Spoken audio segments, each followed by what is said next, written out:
Bem-vindos ao terceiro episódio do Veio Aí Podcast Citadel. Olá, estamos de volta com mais um episódio. Esse aqui é um podcast oficial do BDS News, que é o time por trás do banco de séries.com.br. Nessa primeira temporada, aos domingos, você se encontra com a gente para falar sobre os principais acontecimentos da série Citadel do Prime Video, que faz parte de uma franquia de espionagem global desenvolvida pelos irmãos Russo e que já está renovada para a segunda temporada.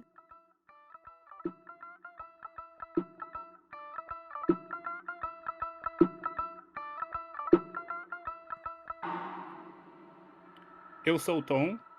E eu sou a Amanda, mais uma semana e mais um episódio de Citadel.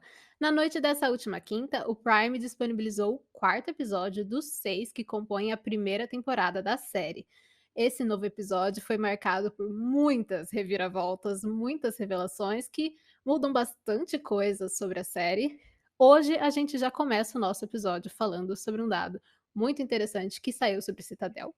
De acordo com o Just Watch, Citadel foi a terceira série mais assistida da semana no Brasil, ficando atrás apenas da minissérie Love and Death da HBO Max e a série From do MGM Plus. Sucesso que chama, né? E, por sinal, vale lembrar mais uma vez que esse episódio do podcast contém spoilers. Então, nesse episódio, a gente vai falar sobre as principais cenas, né, do episódio e de Citadel. E a gente também vai incluir os plot twists, os cliffhangers e todas as cenas repletas de ação que estão vindo por aí nos próximos episódios. Por isso, não deixe de assistir aos 4 episódios de Citadel que já estão todos disponíveis no Prime Video antes de ouvir esse programa. Falando nisso, já estão disponíveis outros 3 programas do Veio Aí Podcast. Então, se você não conferiu, não deixe de ir lá acessar para saber o que eu e o Tom achamos de tudo que aconteceu na temporada até aqui. Depois de todos esses recados, né? Finalmente vamos começar a falar sobre o episódio 4 de Citadel. Isso aí, o episódio 4 é chamado Conte Tudo a Ela e foi dirigido pelo Newton Thomas Sigel, o mesmo diretor dos 3 primeiros episódios, e também pela Jessica Yu, né? Essa dupla também dirigiu junto o episódio passado, e mais uma vez, grande parte do episódio é feito de flashback para mostrar o passado, no caso agora da Abby, que é o grande foco aí da história, e a gente descobre que ela era uma agente da Citadel chamada Celeste e que também teve a memória apagada, né, através do backstop. Então esse episódio serviu também para a gente saber um pouco mais sobre os gêmeos Anders e Davik Silge, da Mantícora, além de mostrar mais indícios de que um dos protagonistas em particular pode ter sido traidor da agência Citadel. Realmente foi um episódio, assim, que teve muita coisa, tive que ficar pausando, voltando, reassistindo cenas, acho que eu demorei, assim, o dobro do tempo para assistir. O episódio, ele começa, assim, mais ou menos de onde a gente tinha parado o anterior, né, que foi a descoberta que um outro agente de Citadel estava vivo, o Carter Spence, e que ele está preso numa base secreta da Mantícora. Então a cena de abertura, que mais uma vez começa com essa assinatura de Citadel, que é a câmera virada de cabeça para baixo, né, ela abre e desvira em Marrocos, que é onde é essa base secreta. Então a gente tem uma sequência, né, de cenas de ação, bastante tiro, bastante porrada e bomba, envolvendo a Nária e o Mason, que foram resgatar então o Carter Spence, que foi capturado, ao que parece ser, algumas semanas, né. De acordo com o Bernard, que é o personagem do Stanley Tucci, né, ele achava que o Carter Spence estava morto, que ele tinha dado a vida dele para esconder aquela maleta com os segredos de Citadel, com os códigos das ogivas nucleares, com as identidades de todos os outros agentes, certo? E também que tinha os frascos para reverter o backstop, né, que é aquele dispositivo que tem nos agentes de nível 1 de Citadel e que apaga a memória deles, né. Então até, como a gente sabe, o vidrinho do Mason quebrou, então ele tá ali ainda com amnésia, enquanto a Nária recuperou as memórias dela, né. É, E e é... Não, perdão, pode continuar, Amanda. Eu só ia adicionar uma coisa aí, mas eu já falo. Então, eu só ia comentar então que nessa cena, essa sequência de ação que é muito boa, o destaque fica para o Mason, que é um grande de um inútil, meu Deus do céu, né, ao contrário ali da teoria do Bernard de que teria uma memória muscular, o Mason atira, atira e atira e não acerta ninguém, e a Nara fica tipo: "Me dá cobertura", e no fim ela fica: "Ah, pode deixar que no fim eu que vou dar cobertura pra você". Um inútil. Uhum, totalmente. Eu achei 100% inútil, me chamou a atenção também o que ele não fez nada, a Nádia fez tudo. Daí, quando eles de fato conseguem abrir a porta e falar com o Carter, ele demonstra que ele já tá lá faz alguns meses, né? Porque a gente vê a diferença no tamanho do cabelo e tal. E ele se refere ali a uma situação e olha para eles e fala: "Ah, você que fez isso". De cara eu acho que eu tinha entendido que ele olhou pra cara do Mason e falou: "Como assim você tá aqui?" E, tipo assim, o Mason já tá confuso de não nem saber o que que tá acontecendo, nem saber, como lutar ali na situação, e daí o Carter ainda fala: "Ó, você que fez isso". Pelo menos é o que dá a entender no começo, né, que a câmera mostra ali a cara do Mason especificamente. Daí a gente vai pra abertura e a gente vê que volta lá de novo naquela linha do tempo, 10 anos atrás, lá em Paris, quando a gente vê que o Mason e a Nadia estiveram ali no hotel, estavam no maior romance ali. Então, esses 2 anos antes da Citadel acabar, de ter a traição, eles em algum momento falam de novo uma coisa que estava no Revelações do episódio passado, que é sobre a coisa das máscaras. Acho que o Mason fala de alguma coisa dela ter muitas máscaras, imagino que falando dos disfarces que ela Sim. tem como agente, né, mas eu já vejo um pouco mais profundo, eu fico tipo, talvez essas máscaras aí são de fato com relação a caráter, não só com relação a que o que eles estão ali, trabalham, né, como agente, como espião. E daí ela começa a falar sobre uma nova espiã que ela está trazendo, é uma pessoa que ela já conhecia ali, que é chamada Celeste Graham. E daí que começa tudo. Eu acho que daí começa quando o episódio meio que pisa no acelerador, que você fala: "Ah, tô até aqui tá legal", mas daí depois você vê e fala: "Caramba", daí começa a dar informação a cada minuto. E como você falou aí, até demorou pra ver o episódio que muitas pausas também, pra lembrar de tudo. Sim, sim, eu fazia anotações, né, eu pausava basicamente a cada minuto. Nossa, como eu demorei para assistir esse episódio. Muito bom, assim, no quesito de informação. Essa cena em Paris, né, que se passa 10 anos antes, ela é uma clara sequência, assim, uma continuação de uma cena que a gente tinha visto, né, no episódio 3. Então dá assim para dizer que é mais ou menos 2 semanas após os nossos protagonistas terem se conhecido, né.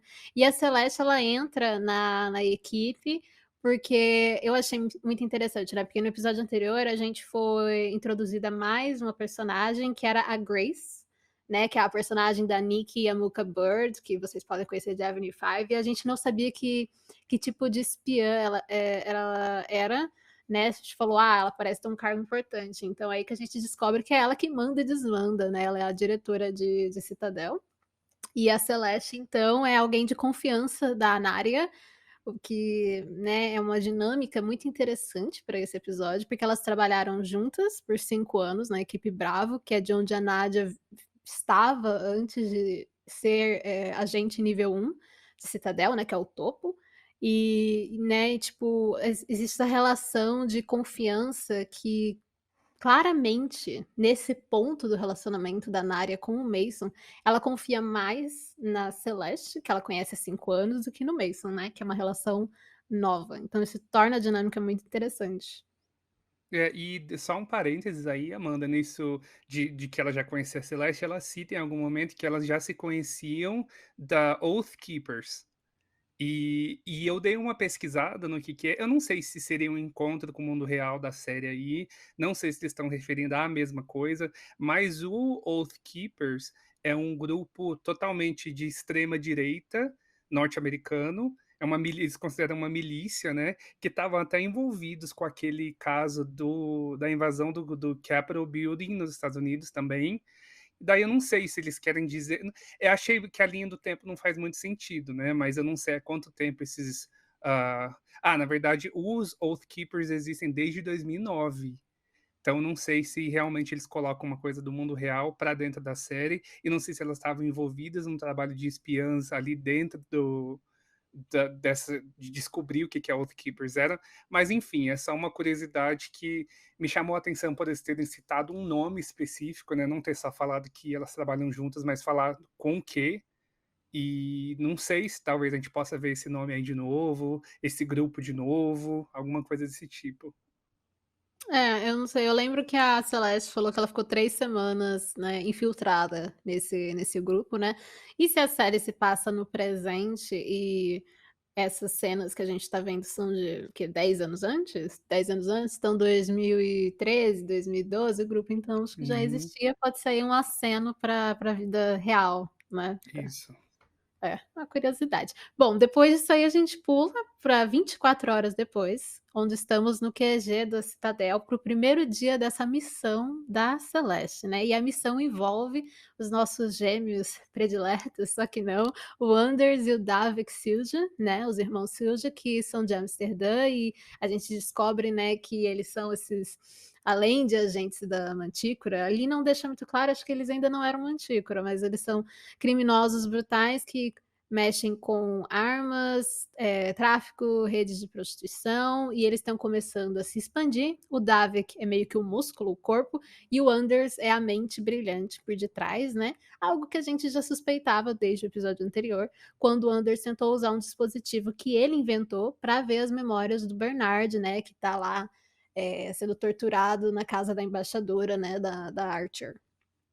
Uhum. É, e o Anders foi para Cambridge, né, eles deixam Muito claro também que ele é tipo um gênio da tecnologia, o que incomoda muito, e o que faz sentido também, porque o Bernard é o meio que o bam-bam-bam da tecnologia da Citadel, tá, a sim. Mantícora queria meio que estar ali, parear e colocar o Davik ali, então faz muito sentido.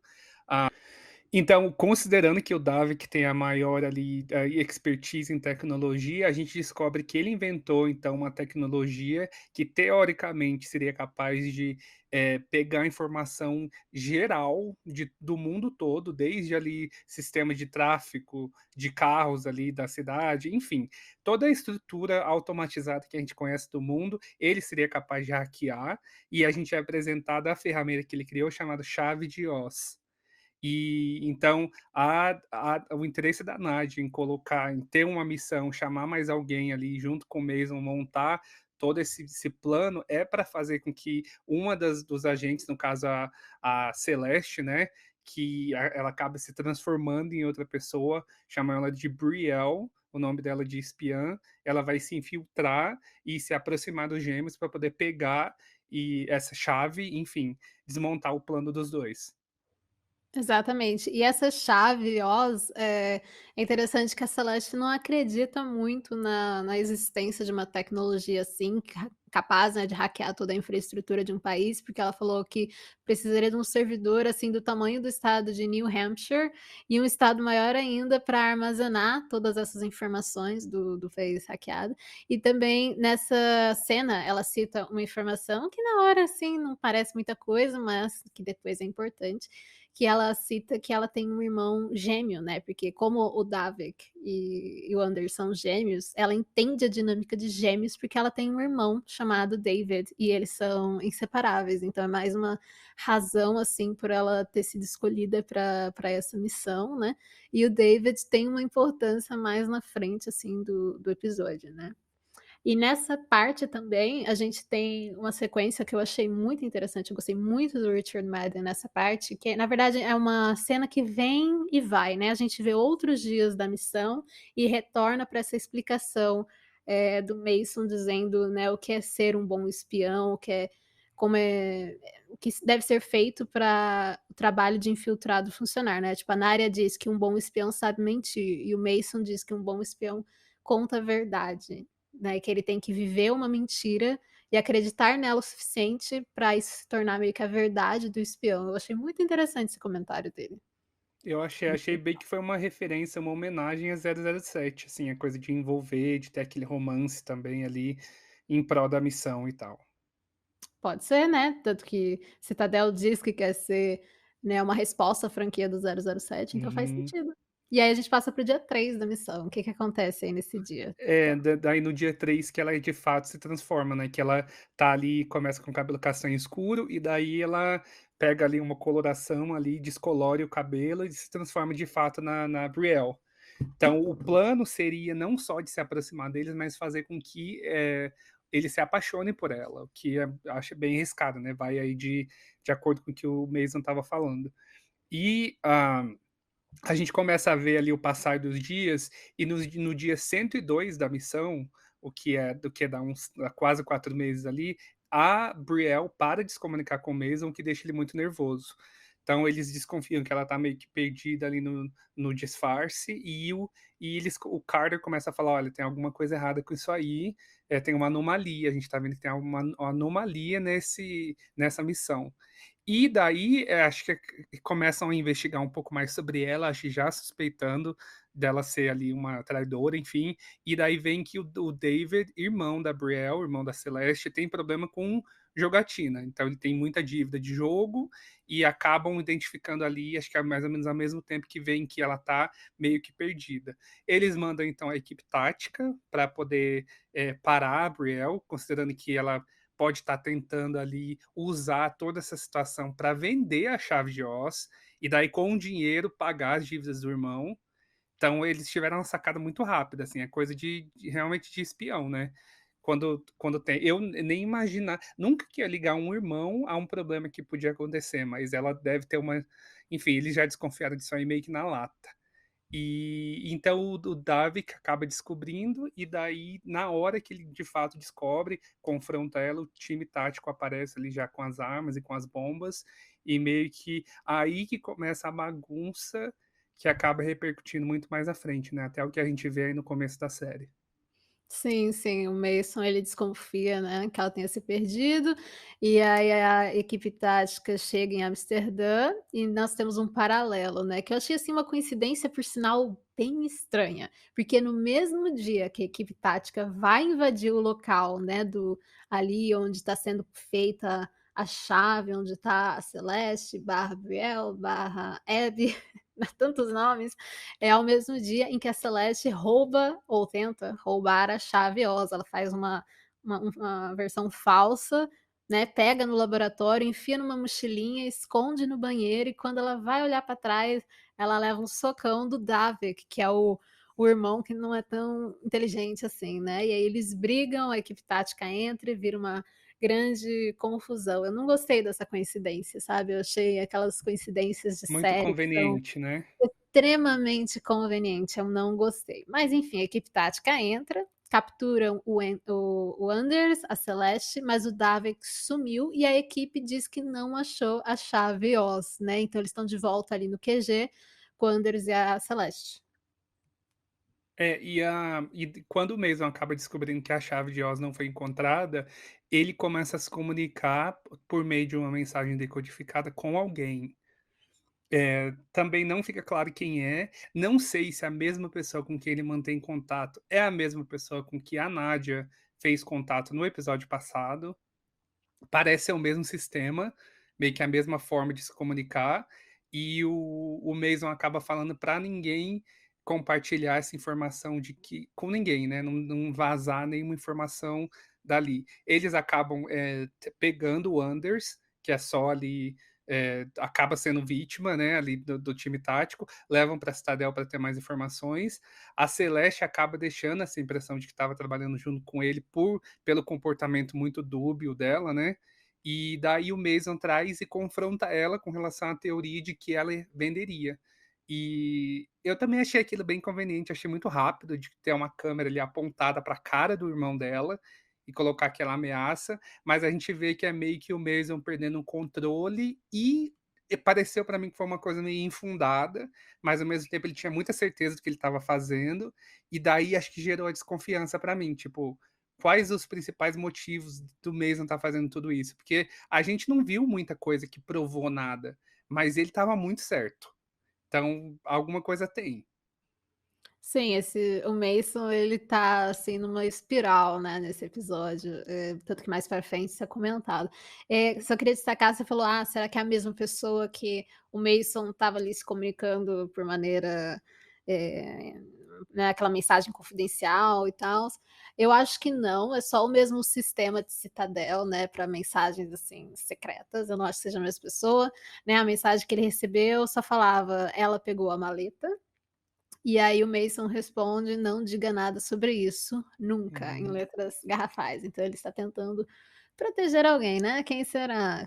Bem óbvio quem seria, mas vamos falar disso mais em detalhes depois. E aí começa nossa, a partir desse momento acontece uhum. tanta coisa, né, desde a Celeste falando que não é uma traidora, que ela tinha deixado a chave na bolsa dela, que estava no banheiro, né, e a gente viu ela fazer isso, mas a gente não vê o momento em que a equipe tática encontra com ela, então fica aquela coisa: "Será que ela tá falando a verdade? Será que ela tá mentindo?", né, porque é uma cena que não é mostrada, então deixa aquela É, dúvida. guardaram o VT, com certeza. Guardaram o VT. Ela disse que ela deixou o Davik preso no porão, né, porque eles lutam, a gente vê, mas a gente não vê o fim dessa luta. Quando eles estão lutando, a equipe invade e a cena corta de propósito, né, e aí Uhum.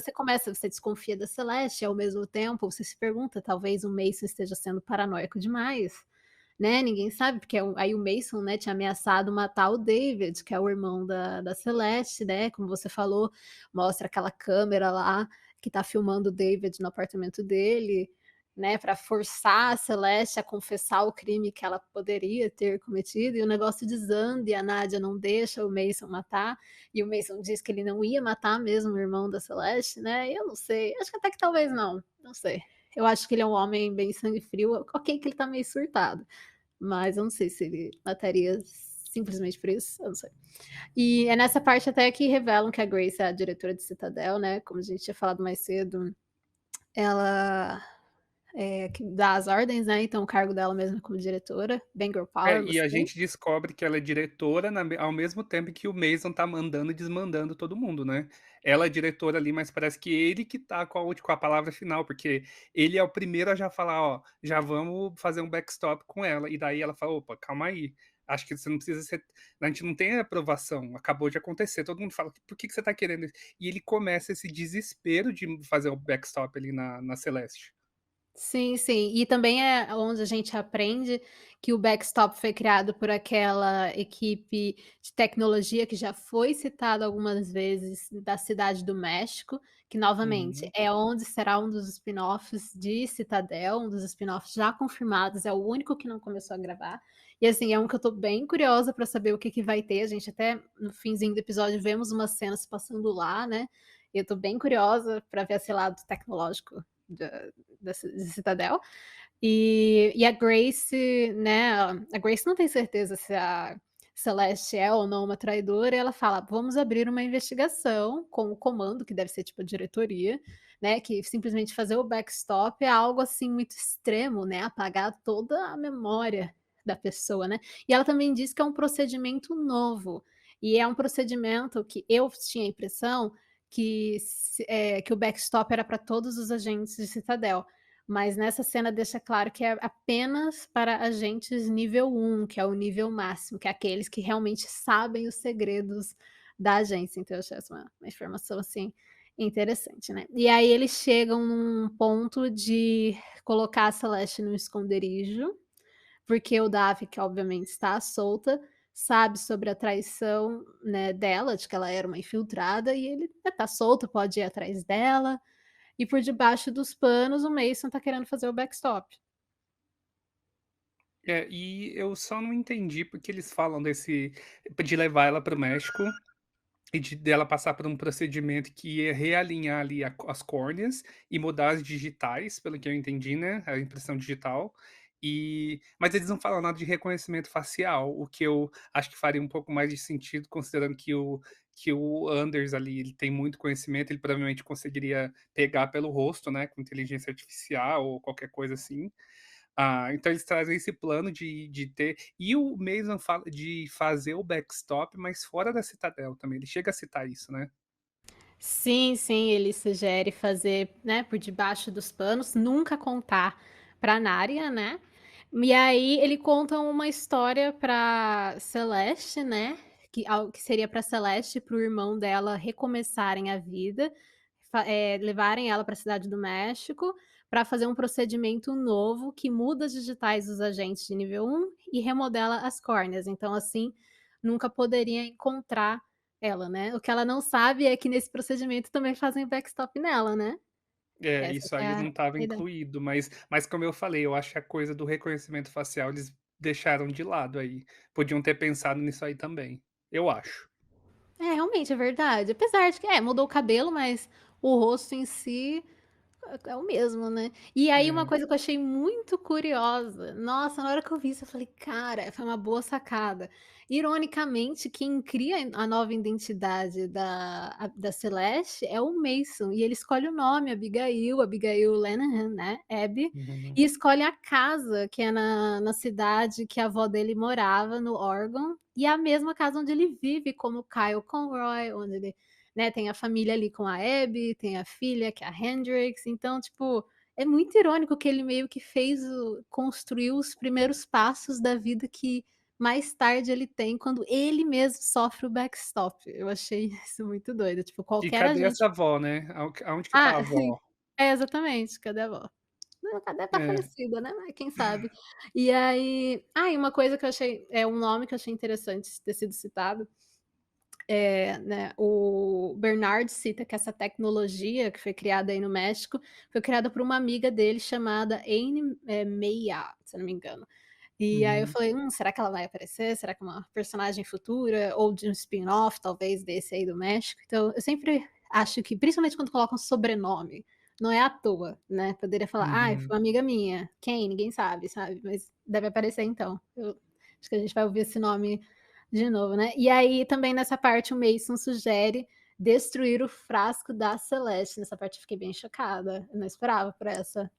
É, eu acho que é aquilo que eu te falei, aquela obsessão que ele tinha em apagar totalmente tudo que aconteceu, por alguma forma. Eu só queria, voltar um pouquinho aí no que a gente estava falando sobre a Anne, que criou o backstop e tudo. O Bernard cita que ele já cometeu um erro. Quando ele tá falando com o Mason, ele fala: "Olha, você que uma coisa é muito importante, muito causa muito impacto você fazer um backstop. Eu já cometi esse erro", ele fala. Então Ah, é eu verdade. fiquei pensando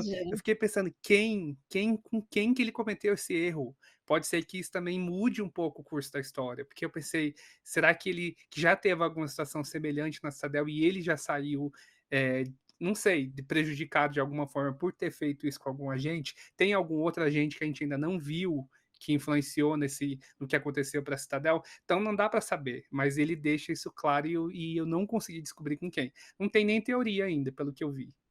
É, não dá pra saber se foi com um agente, ele só diz que ele meio que se arrependeu, então me deu a entender que ele julgou como se alguém tivesse feito algo e no fim a pessoa era inocente, não o contrário. Porque no primeiro segundo, quando eu ouvi ele falar, eu falei: será?".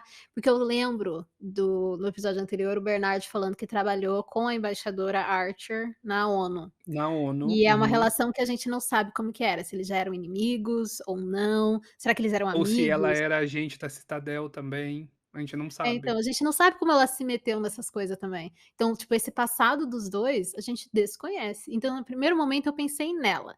Só que aí no tom de arrependimento que ele usou, pra mim dar a entender que ele culpou alguém inocente, e a Archer é tudo menos inocente. Então eu acho que na verdade não Uhum. tem ligação, mas me deixa aí o questionamento de qual era a relação do Bernard com a nossa grande vilã nessa época aí da ONU. Mistérios, né, mistérios. É, e outro mistério que acabou ficando para trás aí é que depois que como você falou, a gente vê cenas nesse final de episódio da Celeste passando pelo procedimento, se tornando a Abby, o backstop e todos os procedimentos para manter a identidade dela segura. E só que a Nádia não sabe naquele momento do tempo ali, e a Uhum. gente entende que ela ainda não sabe, né? Então ela não sabe que a Celeste, que é a Abby que estava com o Mason, que estava com o Kyle, no caso, né, em Oregon. Então ela não sabia antes e imagine que ela ainda não saiba nesse presente que a gente tá na série aqui, ela não tem ideia de que ela estava envolvida. É, ela agradece o Mason por ter cuidado da Celeste e dela também, né, então ela sente porque o Mason desconfiou da Celeste, mas no fim teria cedido a deixar ela começar a vida de novo ali no esconderijo, no órgão, mas na verdade ela não sabe que a Celeste não existe mais, né, e que nem o frasco não existe mais, então tecnicamente não é pra Celeste um dia retornar aí como a Nária voltou, né. E aí tem a cena que fiquei impactada, né, que é o Mason e o Carter, né, conversando. A gente vê o Mason ali com peso na consciência, né, pelo menos a minha impressão é que ele ficou um pouquinho, assim, receoso, porque ele sabe que o que ele fez é errado, né, e a gente tem a confirmação disso, porque o Carter Spence chega falando algo tipo: "Eu sei o que você fez no verão Mas passado". você não acha que o Mason ficou com esse não, isso não é reação de quem tá fazendo alguma coisa mandado? Quando você tem alguém mandando e você tem que fazer aquilo ali, e daí você sente o peso depois do que você fez? Aí você tá teorizando de que o Mason, meio que tá sendo mandado por uma pessoa de fora, né, então talvez ele É o que seja eu ali acho, é. infiltrado, que é uma teoria que várias pessoas têm de que ele é o traidor. Eu já talvez seja o que eu estou vendo com meu óculos cor de rosa, mas pra mim é o exatamente por causa dessa conversa, é o Mason só tentando proteger a Nária. Eu não acho que o Mason seja o traidor. Porque pra eu espero é que na minha cabeça o traidor, por algum motivo, será o Bernard, mas aí é um outro ponto que eu gostaria até de falar depois. Mas na minha cabeça é o Bernard, não é o Mason. Mas é, dentro dessa teoria, pode ser de que o peso na consciência, porque ele é o fantoche de alguém, no caso, Uhum. provavelmente da embaixadora, se ele é um infiltrado, então ele tá trabalhando pra Mantícora, então a mando aí da embaixadora. Ah, eu vou mais fundo até nisso aí, que eu acho que poderia ser os 2 até. Quando você falou de que ele podia estar encobertando as coisas da Nádia, pode ser que os 2 tenham esse objetivo. Aqui eu já vou fundo na teoria, porque o pôster da série já mostra eles atirando para o lado contrário ali, então eles estão os 2 contra alguma coisa. Olha só como eu fui fundo nessa teoria, hein. Olha, agora você Eh foi longe, meu é, Deus, ué, foi mas longe. já aconteceu comigo da gente ver, tipo, pôster da série e depois que você assiste, você fala: "Ah, faz sentido porque que o pôster estava assim e tal". Enfim, é uma É grande uma teoria, né, teoria. quem Ó, se você estiver certa, hein, que essa seria uma puta de uma Uhum, sacada. É uma coisa a se uhum. pensar. Bom, no fim, o Carter Spence, ele diz que ele tem acesso a todas as conversas, encriptografadas de Citadel, então aquele sistema que ele é a única pessoa que tem acesso. Então ele viu que o Mason, estava conversando, né, com alguém, e aí ele disse que um agente nível 1 de Citadel ordenou que o líder da equipe tática que invadiu, né, o esconderijo lá dos irmãos Silja, que o líder da equipe pegasse a chave Oz, escondesse e depois, quando ele voltasse ao QG de Citadel, entregasse para a pessoa ali com quem ele está trocando mensagem. E o Carter diz que sabe que é a Nária. E então a Celeste foi o bode expiatório para proteger a Nária. E aí ele diz assim, para o Mason: embora a ame, né, a Nária, você acha que a Nária é uma infiltrada. E aí fica nesse clima aí, né? Eu fiquei bem chocada. Porque assim, eu também achava que era a Nária que tinha pego, mas eu não esperava que o Carter soubesse. Na hora que ele entrou ali e começou a falar, eu falei: "Vixe". Uhum. E assim, Eu gostei dessa cena que ele hablou, né, que ele fala hablou, tudo hablou mesmo. bastante. Eu Uhum. gostei do Carter. E eu assim, isso me faz pensar um negócio, porque o Mason fala: "Nunca mais repita isso pra ninguém". E o Carter poderia ter hablado pra outras pessoas, certo? Mas a gente vê, né, a gente sabe que isso é 10 anos antes e que Citadel caiu 8 anos atrás. Então tem um espaço de 2 anos desses acontecimentos, né, até o que a gente vê no início da série, as quedas de Citadel, blá-blá-blá. Então o Carter não hablou. Por que que ele ficou quieto? Se ele sabia que tinha uma possível traidora? Porque ele não tinha provas suficientes? Sabe, eu fiquei nesse questionamento. Por que Provavelmente, que ele é. não levou isso pra outras pessoas? Por que ele não falou para o Bernard? Por que que ele não falou pra Grace, por exemplo? Eu fiquei assim: "Ué, por que que você ficou quieto?", sabe. Porque ele parece ser um personagem muito correto, ou pode ser que não, né, entendeu. Eu achei muito suspeito, achei esquisito, não sei, É, questionamentos. eu achei também, e ele fala que conhece muito bem o Mason, o jeito dele, as ações dele, então ele parece ser muito correto e observador.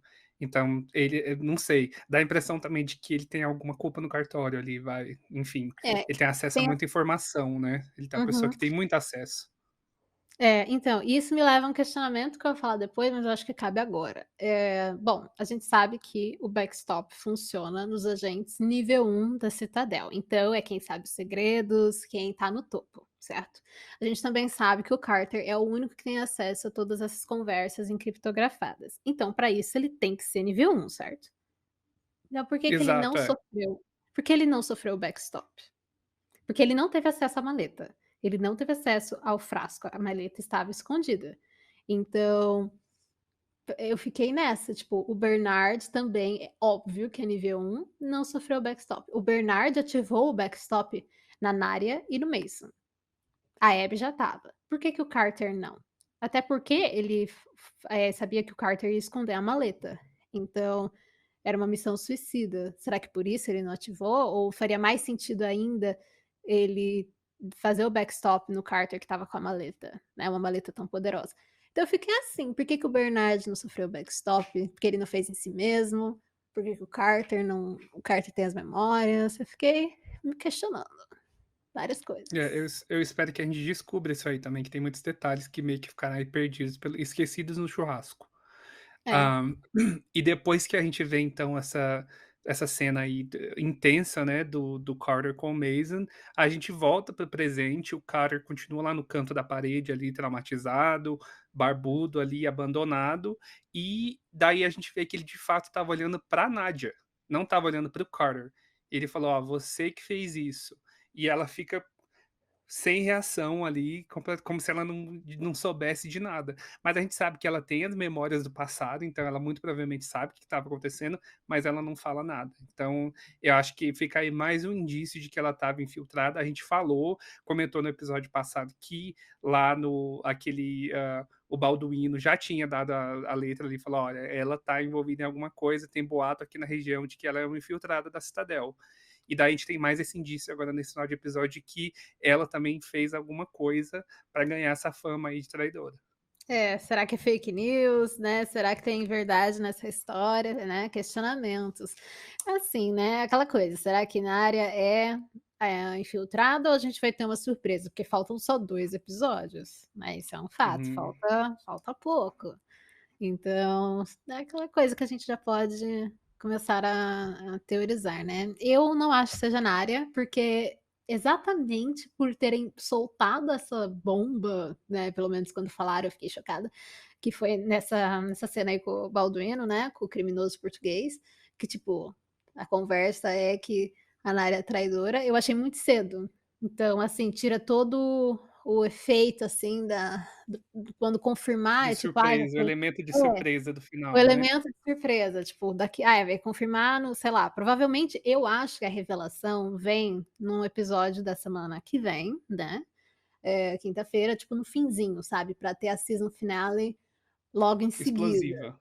Explosiva, logo em seguida, tipo, ó, termina o episódio falando: "Fulano é o traidor", pum, acaba, créditos. E aí na semana seguinte, a grande final, né.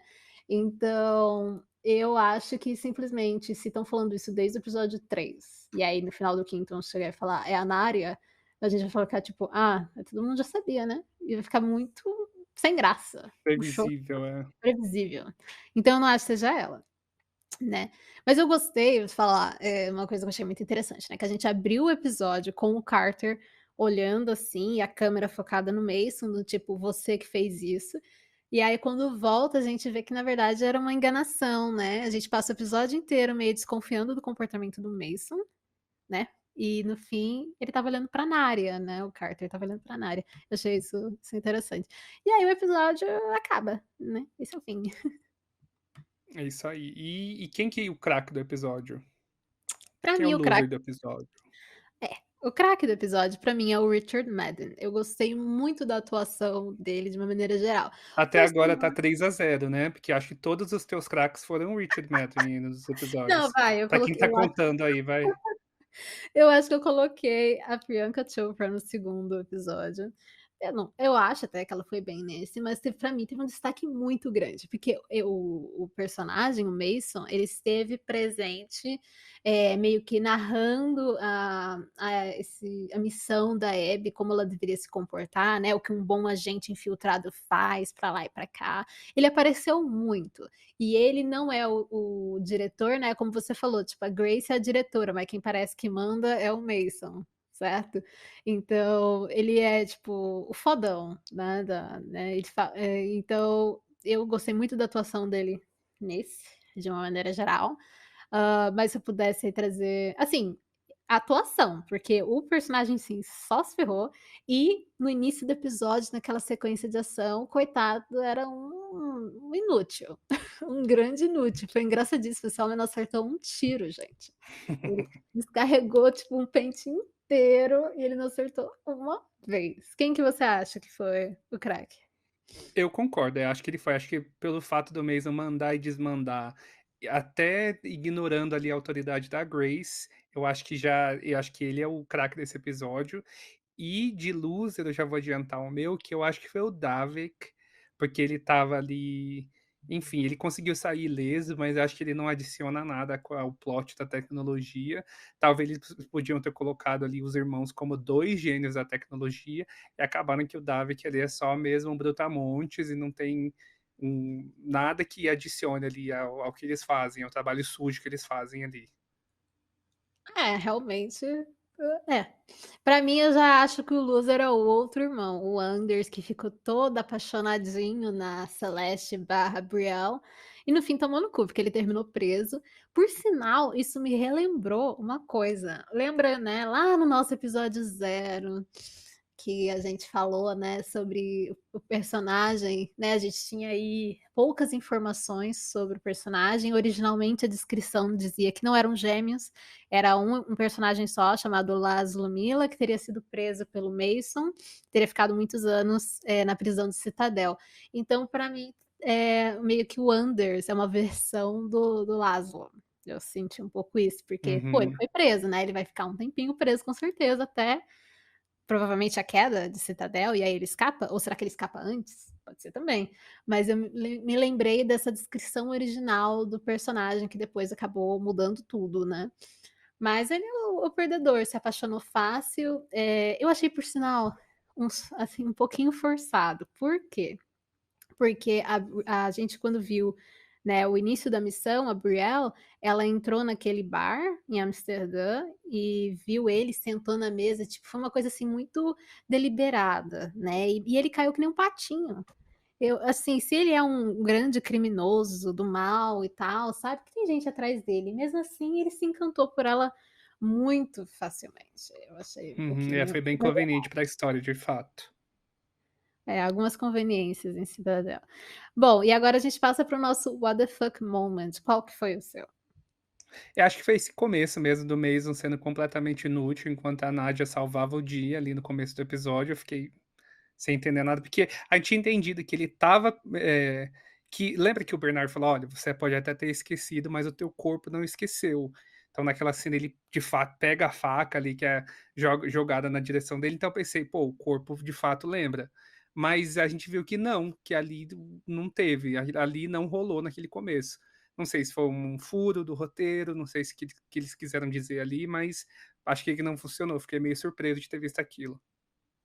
É, eu pensei nisso, será que é um furo ou será que é o fato de que não tinha o Bernard ali com o ponto no ouvido do Mason para guiá-lo, como ele estava naquela cena anterior, quando ele invadiu o escritório da Mantícora para roubar a maleta, né, porque aí tinha o Bernard guiando ele, falando: "Ah, pega a arma, faz isso, faz aquilo".